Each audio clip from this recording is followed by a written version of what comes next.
Welcome to the Stop Ruining My Childhood podcast, a sometimes nostalgic, sometimes cynical look back at pop culture. Join us as we revisit movies, cartoons, and live-action TV of the 80s and 90s, and ask the question, does this hold up? Or did I just ruin my childhood?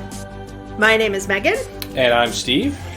Steve and I are married, and we had very different childhoods, and yet we have all of these, sometimes similar and sometimes very different memories of pop culture. So, there were shows that I was not allowed to watch that Steve watched and I watched, in high school. And there are other things that we both really loved and enjoyed.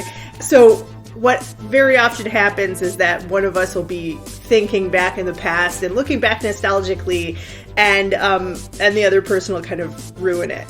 And so very often we say to each other, stop ruining my childhood. And then we thought, well, what if we had a podcast where we talked about all those things, and we said, let's look at some cartoons and TV shows and movies and ask the question, do these hold up? And that's basically our plan, to do a cartoon, a live action show, and a movie. So we're rotating every 3 weeks. Before we get started, we should say, this is a warning. Do not try this at home.